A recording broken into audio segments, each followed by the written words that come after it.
Assalamualaikum, perkenalkan nama saya Yulian Rahmah. Pada kesempatan ini, saya ingin menyampaikan tentang hasil telaah saya pada buku kelas 11, materi bab 7. Baik, yang pertama, jika kita membuka buku yang telah saya telaah di bab ke-7 ini, maka kita akan disajikan pertama dengan kompetensi dasar, kemudian tujuan pembelajaran, dan peta konsep. Baik, di dalam isi buku ini membahas yang pertama tentang pengaruh gerakan pembaruan Islam di Indonesia. Kemudian pembahasan kedua itu memuat tentang gerakan pembaruan Islam di Indonesia. Dan poin ketiga pembahasan dari buku ini merincikan tentang organisasi-organisasi Islam di Indonesia. Apa saja organisasi tersebut seperti Jamiatul Khair, Syarikat Islam, Persatuan Umat Islam, Muhammadiyah, Irsyad Al-Islamiyah, Persatuan Islam, Nahdlatul Ulama, serta Majelis Islam. Poin pembahasan selanjutnya pada buku ini juga memuat ibrah dan rangkuman sebagai bentuk pemahaman berulang. Kemudian selain dari materi ajar, buku ini juga memuat berbagai aktivitas evaluasi seperti tugas kegiatan, tugas kelompok, tugas individu, uji kompetensi, dan refleksi. Memasuki poin selanjutnya dalam buku ini yaitu tentang kompetensi dasar. Jadi, KD dari bab 7 materi dengan tema materi bab 7 pengaruh pembaruan Islam di Indonesia memberikan gambaran besar, gambaran keseluruhan yang kemudian menjadi rujukan bagi peserta didik untuk mampu menguasai hal yang harus dikuasai dari materi yang disajikan dalam buku ini. Keselarasan antara KD dengan materi pun berimbang. Selanjutnya yaitu pembahasan tentang kesesuaian SK dan KD. Berdasarkan hasil telaah dapat disimpulkan bahwa isi materi pembelajaran sudah memenuhi SK dan KD, di mana hal ini terdapat kesesuaian antara SK dan KD yang meliputi kemampuan lulusan yang mencakup sikap, pengetahuan, dan keterampilan. Selanjutnya, tentang kesesuaian isi buku dengan kurikulum merdeka, yaitu tentang penguatan karakter melalui pendidikan profil pelajar Pancasila. Poin pertama, beriman bertakwa kepada Tuhan Yang Maha Esa. Pada poin pertama, dari profil pelajar Pancasila terdapat pada halaman 130 dan 131. Mengapa demikian? Mengacu kepada kata beriman dan bertakwa, yang mana beriman menurut KBBI adalah mempunyai iman atau ketetapan hati, mempunyai keyakinan dan kepercayaan, sedangkan bertakwa adalah senantiasa terdiri dari cinta dan takut. Artinya kita mampu menjalankan perintahnya dan menjauhi larangannya. Pengertian ini sejalan dengan materi di buku ini pada halaman 130 sampai dengan 131, karena menjelaskan dan memberikan gambaran tentang keesaan Allah Subhanahu wa Ta'ala sebagai zat yang tiada tara, tiada banding akan segala hal yang nampak maupun tak nampak, yang ada di bumi maupun di langit, dan tentunya hal ini harus peserta didik imani atau percaya. Selanjutnya, poin kedua yaitu mandiri. Pada poin kedua dari profil pelajar Pancasila terdapat pada halaman 131, 141, 142, 143, dan 144. Mengapa halaman tersebut memenuhi kriteria profil pelajar Pancasila bagian mandiri? Karena hal yang mampu mengasah kemandirian peserta didik terdapat pada halaman yang sudah saya sebutkan. Di dalamnya memuat beberapa tugas personal berupa aktivitas mandiri, aktivitas individu, uji kompetensi, dan refleksi, yang mana hal demikian benar-benar harus dikerjakan sendiri sehingga mampu mengasah siswa untuk belajar lebih giat, terutama dalam hal literasi seperti menulis, membaca, dan meneliti, yang tentunya akan berdampak pada keterampilan maupun intelektual peserta didik. Poin ketiga, gotong royong. Sifat gotong royong tidak selalu berkenaan dengan hal kebersihan saja. Dalam proses belajar mengajar pun berlaku gotong royong. Contoh pada buku ini terdapat pada halaman 142, yaitu aktivitas kelompok, yang tentu saja penyelesaiannya harus dilakukan bersama-sama dengan diskusi. Tidak bisa satu peserta didik meremehkan kemampuan peserta lainnya.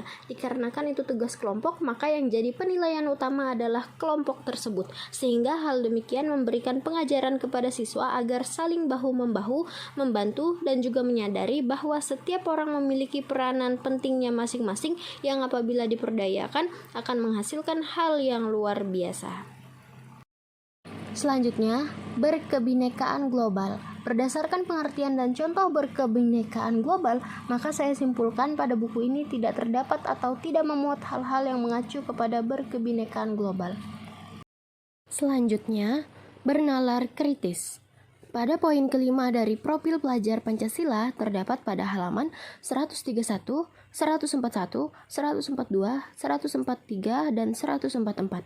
Mengapa pada halaman tersebut termasuk pada profil pelajar Pancasila bagian bernalar kritis? Karena seluruh perintah atau evaluasi di dalam buku ini tentunya berkaitan dengan pola pikir peserta didik. Maka tentu bisa dikatakan hal ini gunanya untuk melatih seorang peserta didik agar mampu menajamkan pola pikirnya atau yang biasa disebut bernalar kritis, sehingga dapat mempertanggungjawabkan kredibilitas suatu hal yang terdapat dalam buku ini.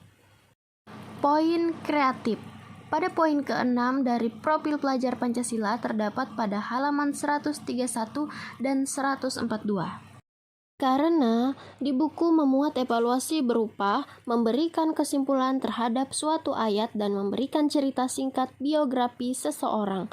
Menurut saya, hal demikian memancing kreativitas peserta didik untuk mengambil hal penting dan mampu memberikan benang merah terhadap peristiwa-peristiwa yang terjadi di dalam berkehidupan nyata, yang mana itu dikaitkan dengan gambar ilustrasi yang ada di buku ini, dan tentunya kemudian akan menjadi roda kreativitas bagi peserta didik. Poin selanjutnya yaitu kesesuaian ilustrasi dengan materi yang ditulis. Jika dilihat dari buku materi pada bab 7 ini, ilustrasi yang dimuat tentang tema pengaruh pembaruan Islam di Indonesia sudah cukup memadai dari segi isi pembahasan dalam gambar pilihan ilustrasi tersebut. Kesesuaian cover dengan isi buku. Cover hanya memuat satu gambar dan gambar tersebut bukan daerah yang ada di Indonesia, sehingga hal tersebut bertolak belakang dengan tema bab 7 yaitu tentang pengaruh pembaruan Islam di Indonesia, sehingga penelaah menyimpulkan kurangnya keselarasan cover dengan isi buku. Kesesuaian bahasa dengan sasaran pembaca. Bahasa yang digunakan di dalam buku ini menggunakan bahasa baku dengan penulisan yang sederhana sehingga sangat mudah untuk dipahami oleh peserta didik kelas 11. Referensi yang digunakan. Menurut penelaah, pada bab 7 ini minim referensi. Bab ini hanya mengambil satu ayat Al-Quran sebagai rujukan berpikir dalam hal pretest. Selanjutnya, kelebihan yang ada pada buku ini. Pada bagian peta konsep sudah tersusun dengan baik serta memiliki keselarasan dengan isi yang ada pada bagian poin per poin materi yang dibahas di dalamnya. Materi pada bab 7 ini pun sudah disertakan tentang ibrah dan kisah pendek yang akan menambah pengetahuan para siswa-siswi terhadap pengaruh pembaruan Islam di Indonesia. Penggunaan bahasa yang sederhana sebagai pemudah siswa-siswi dalam memahami isi materi. Kemudian keselarasan kompetensi dasar dengan isi materi juga menjadi pendukung baiknya isi materi buku ini. Selanjutnya yaitu kekurangan dalam buku ini. Buku ini minim ilustrasi pada materi ajar sehingga membuat tampilan buku terlalu tegang dan serius. Minimnya referensi ayat Al-Quran maupun hadis Nabi pada isi materi. Terlalu banyak kesalahan pengejaan pada penulisan buku, kesalahan penggunaan kata penghubung, serta banyaknya kata per kata yang tidak menggunakan spasi. Hal ini juga secara tidak langsung dapat memicu kesalahpahaman siswa terhadap pengejaan atau penulisan bahasa Indonesia yang baik dan benar. Kesimpulan. Berdasarkan hasil telaah, buku ini menepati kedudukan yang masih tergolong standar baik. Kategori pembahasan materi mampu disebarkan dengan berbagai pertimbangan dan dengan syarat perbaikan kesalahan-kesalahan yang terdapat dalam buku sebelum dicetak, diperbanyak, dan disebarluaskan. Saran: menambahkan ilustrasi gambar yang menarik dan berkaitan dengan materi yang tentunya harus dikemas dengan baik. Tidak boleh terlihat terlalu banyak gambar. Agar lebih elegan, menambahkan referensi atau rujukan ayat Al-Quran maupun hadis, memperhatikan penulisan bahasa Indonesia yang baik. Sampai di sini dulu ya teman-teman pembahasan saya.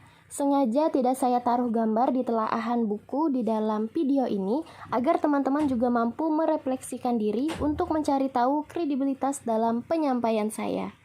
Gambarnya saya taruh di makalah. Yuk dicek. Wassalamualaikum warahmatullahi wabarakatuh.